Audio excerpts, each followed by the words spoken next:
let me explain. The banks are also very guilty, for killing the Nigerian economy. Two ways. Number one is the policy of financing import against export. So when you finance import, you're shooting yourself on the foot. Because what you're doing is Nigeria makes about $42 billion annually from export with a lot of hard work. I'm an exporter. We work hard to export to make money for Nigeria. And so when we make all that money and we repatriate our funds, like the central bank says, if you don't repatriate your funds, we'll ban you from using any banking activities or any banking services in Nigeria. So you're obligated to repatriate, even though the central bank didn't give you the money with which you used to gather your commodities that you exported.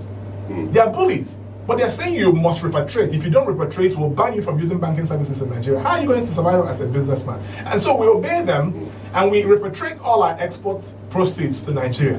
What do? They take that same money, give it to the investment banks. Central bank takes all that money, gives it to the investment banks, and tells them, sell it to the businessman or whoever needs it in Nigeria.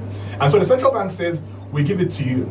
And then the investment banks take that money, instead of finance the people who do export, who will bring in more Forex, you finance the people who do import. So the banks and the people doing the import business are draining our economy constantly.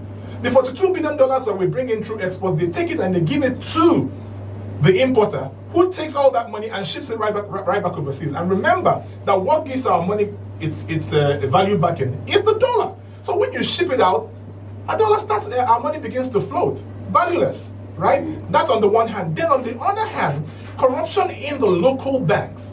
The bank managers collude directly with the black market dealers, to sell the currencies to them. Central bank gives you $20,000, for example, as a bank every month, right? And so the $20,000 central bank gives it to you at 315, for example. And the central bank expects you to mark up a little bit, maybe sell at 360 or 370. The difference between the 315 and the 370 you sell, for example, is supposed to be your profit, right? But what does the bank manager do? The bank manager colludes with the black market people. And instead of make this money available directly to the Nigerian population that needs this money, either for school fees or for importation, since you want to do importation, they don't do it. They sell it to the black market people so that the bank manager can make a private profit. So what he does is that the central bank gave it to you for 315 and you're supposed to sell to the public, for example, for 350. No, he wouldn't do it. He takes it and he sells it to the black market for maybe 500. So the difference between the 350 he got from central bank and the 550 or the 500 he sells becomes his personal profit.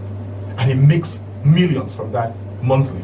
And so what happens, the black market person, still having paid all that cost, has to add his own profit. He's in business. And so you see that all this process makes the dollar very expensive for the Nigerians that need it.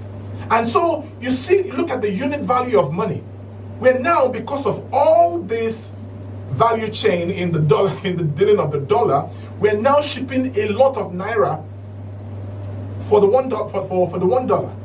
Everybody's adding their own profit. Everybody's adding their own profit. So at the end of the day now, we're spending 710 naira to acquire $1 because of all this corruption that's going on between the central bank and the local banks.